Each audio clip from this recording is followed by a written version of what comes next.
Há algumas semanas, o Departamento de Justiça e o FBI divulgaram um documento estranho.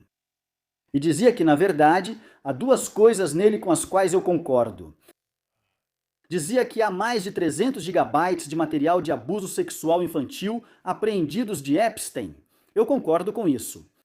E que há mais de, entre aspas, 1000 vítimas. Eu concordo com isso. Mas vamos voltar um pouco e ver como tudo isso veio à tona. No dia 26 de fevereiro deste ano, nossa procuradora-geral, Pam Bondi, disse que iria divulgar os arquivos de Epstein. Acho que arquivos e listas de Epstein são vistos como sinônimos. Nunca acreditei de fato em uma lista de Epstein. Não é como se Jeffrey Epstein tivesse uma agência de viagens e mantivesse uma lista de seus clientes na geladeira com um ímã. Na verdade, o livro negro tem muitos dos autores dos crimes. Quero dizer, esse é o santo graal. Muitas pessoas no livro negro não são culpadas, mas muitas são. De qualquer forma, Bondi afirmou no dia 26 que divulgaria os arquivos de Epstein. E então, não houve novas revelações. Eu achei engraçado. Eu divulguei mais informações incriminadoras sobre Jeffrey Epstein e outros. Em 2015, com Glocker, entre o livro negro e os registros de voo, do que o Departamento de Justiça fez em 2025. Então, Bondi veio a público e divulgou esses documentos. E, na verdade, ela divulgou o livro negro que eu publiquei, mas nós ocultamos os nomes e os números de telefone dos adultos. E então, com as vítimas, como eu já disse antes, nós ocultamos os sobrenomes delas e também os números. E com Bondi e o Departamento de Justiça, eles ocultaram tudo. Então não havia nomes na agenda de contatos. Tudo foi ocultado. Mas então, quando os documentos acabaram não trazendo nada de relevante, Bondi apareceu e disse na televisão nacional que tinha sido enganada pelo FBI de Nova York, pelo escritório de campo do FBI em Nova York. Então isso nos dá uma indicação de duas coisas. Ou ela não olhou os arquivos e estava sendo negligente, ou ela mentiu na televisão nacional. Como você sabe, Shawn Atwood, nos conhecemos há anos. Sou uma pessoa caridosa. Eu vou apenas atribuir a ela a incompetência.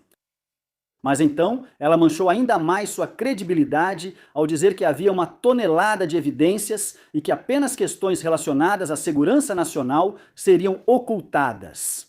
Então agora, ela tem que nos explicar por que um monte de abusadores de crianças tem algo a ver com a segurança nacional. E então, o auge da sua mentira foi dizer que o FBI estava no meio de analisar todo o material de Epstein. O cofre de Epstein foi cerrado em 2019, no dia seguinte à sua prisão. Os federais mal podiam esperar para chegar àquele cofre. E eles retiraram muitos discos e discos rígidos. E, de acordo com o New York Times, havia centenas, se não milhares de imagens de material de abuso sexual infantil. Então, nós devemos acreditar em Pam Bondi quando ela diz que os federais estão verificando, estão analisando todas as evidências. Os federais analisavam as evidências no dia em que abriram o cofre. Havia turnos duplos. Quero dizer, não consigo imaginar eles não começando imediatamente a olhar o que havia no cofre de Jeffrey Epstein, porque acho que tinha muita coisa interessante no cofre de Jeffrey Epstein. Então, o governo Trump continuou mentindo e mentindo, e eles colocaram o elefante na sala. E aí eles vieram com aquele documento ridículo, dizendo que Epstein não tinha aliciado ninguém, que ele molestou todas essas garotas sozinho. E que não havia nenhuma chantagem envolvida, então eles acharam que podiam acabar com o elefante na sala, que estava ali, e acabaram com o elefante na sala. Mas, sabe, o elefante na sala ainda está lá, e também está começando a feder muito mesmo. Com Ghislaine Maxwell, sim, houve aquele acordo que deu a ela imunidade total na Flórida. E de alguma forma, as autoridades federais passaram por cima disso. O argumento deles era que o Distrito Sul de Nova York não precisava cumprir um acordo feito no Distrito Sul da Flórida. Esse foi o argumento apresentado. E agora, com Ghislaine Maxwell, ela foi indiciada por 2 acusações de conspiração, mas mais ninguém foi indiciado. Quero dizer, sabe? Então o sistema judiciário federal está tendo alguns problemas sérios com Jeffrey Epstein. E Maxwell, obviamente, vai usar esse argumento de que as autoridades federais declararam que Jeffrey Epstein não agiu em conjunto com ninguém, nem aliciou ninguém. E se ela sair, isso vai ser um erro judiciário inacreditável e absurdo. Sempre afirmei que ela obteria alguma vantagem no sistema judicial, mas isso só ocorreria quando o interesse da mídia diminuísse. Ela sairia discretamente. E eu acho que ela tem muita coisa sobre os Clintons e por aí vai. E talvez até mesmo sobre o Trump, porque vimos agora o Trump processando o Rupert Murdoch por causa dessa suposta carta que ele enviou para o Jeffrey pelo seu aniversário de 50 anos, que tinha um teor sexual com um desenho obsceno. E isso realmente ganhou destaque nas notícias nos últimos dias. Você acha que isso é um aviso dado por Maxwell, como muitos pesquisadores independentes estão dizendo agora, que ela basicamente está dizendo para Trump: eu tenho mais, muito mais do que isso. A menos que eu seja esquecida, eu tenho como pressionar você e posso abrir as portas da caixa de Pandora. A questão com Maxwell é que ela sempre teve como pressionar os outros. Ela sabe exatamente quem são esses responsáveis. Exatamente. No escândalo Franklin, Epstein é, de muitas maneiras, praticamente uma cópia do escândalo Franklin, mas da rede itinerante de tráfico de crianças sobre a qual escrevi. E havia 2 cafetões principais. Era Lawrence King e havia Craig Spence. E Lawrence King ficou de boca fechada e recebeu 10 anos, não por nada relacionado a abuso de crianças, sendo que ele abusou de centenas de crianças, mas sim por seus crimes financeiros. Ele havia saqueado uma cooperativa de crédito chamada Franklin Credit Union, daí o escândalo Franklin. Mas Craig Spence, na verdade, ele tinha muita atenção da mídia. Bem, ambos tinham muita atenção da mídia sobre eles. Mas Craig Spence era o mestre da chantagem. Ele era o cara que tinha a mansão em Washington, D.C., perfeita para chantagem audiovisual. E eu relatei sobre isso, tenho muita corroboração sobre isso. E isso aparece em 2 dos livros que escrevi. E Craig Spence estava acostumado com seus luxos e comodidades. Não há como ele, na minha opinião, ter conseguido aguentar a prisão. Então eu acho que esse lado sombrio e maligno da inteligência, que nos deu King, Spence, Maxwell e Epstein, disse a ele que ou ele se matava ou eles o matariam. Então, ele se hospedou no Ritz-Carlton em Boston e de smoking tomou uma overdose de nortriptilina e escreveu algumas coisas que eram meio incriminatórias, mas foi assim que Craig Spence morreu. Com Epstein, havia mídia demais em cima dele. Ele não podia mais ser chantagista. O mesmo ocorre com Didi, pois processos civis estavam sendo movidos tanto contra Epstein quanto contra Didi. E o fato é que eu acredito que Epstein estava envolvido em chantagem. E também acredito que Didi estava envolvido em chantagem. Mas agora que esses processos federais começaram a aparecer e começaram a explodir na mídia, isso anula completamente a capacidade deles de serem chantagistas. E eu acho que Epstein provavelmente não conseguiria aguentar a prisão. E é por isso que ele morreu de uma forma muito misteriosa, da qual os federais nos deram algumas imagens em vídeo. Isso ficou meio bobo. Acho que ofereceram um acordo a Maxwell. E isso é só uma extrapolação minha. Ghislaine, você fez um ótimo trabalho e nos ajudou a comprometer muitos, mas terá que passar um tempo na prisão. A pressão sobre você é grande. Mas vamos manter isso no mínimo. E a colocaram em alojamento coletivo muito rápido.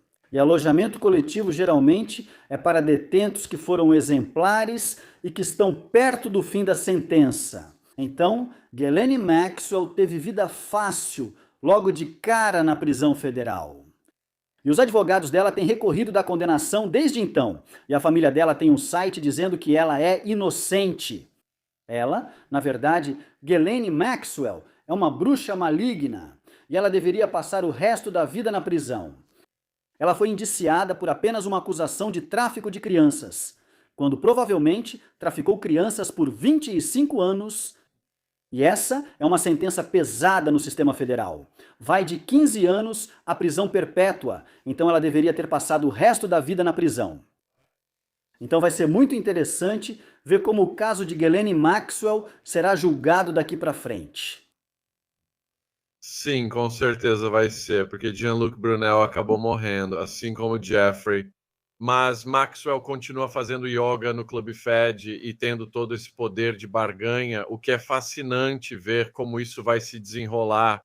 Então, com Craig Spence, uma das manchetes era passeios à meia-noite na Casa Branca.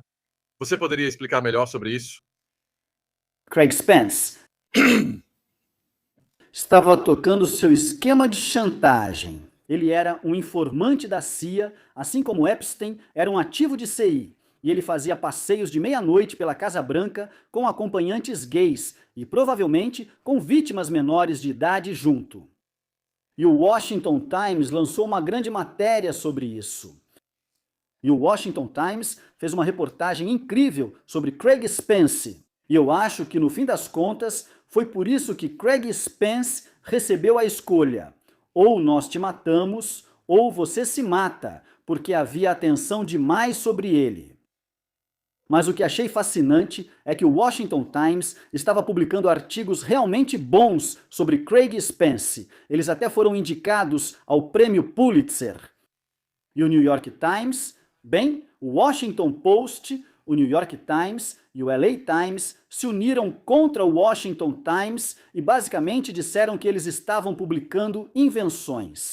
E já vimos isso antes, como no caso do Gary Webb, onde os três grandes se unem contra um jornal menor, que publicou uma matéria muito chocante sobre algo que está ligado à CIA. Então, outro nome que tem surgido repetidamente. Quero dizer, nós analisamos os registros de voo há 5 ou 6 anos e ele estava nos voos com todas essas garotas de nomes do leste europeu, como Titânia, etc., sem sua equipe de segurança. E esse é Bill Clinton. E Trump está dizendo agora que essa farsa foi inventada durante a era Clinton, Obama, Russiagate pelos democratas. Por que os Clintons iriam querer se implicar ainda mais ao dar continuidade a essa história? Porque me parece que Bill Clinton está mais profundamente envolvido do que Trump. Você diria que é esse o caso ou estou errado? É difícil saber quem está mais profundamente envolvido, Bill Clinton ou Trump. Bill Clinton, Epstein estava conseguindo garotas, quero dizer, que não eram crianças, que tinham mais de 18 anos. Ele levava essas garotas para Clinton quando ele era presidente. E como eu disse antes, Epstein tinha 24 números de contato do Clinton. Mas então Trump também tem esse longo histórico com Clinton, ou com Spence, ou Epstein. Então é difícil saber quem está envolvido.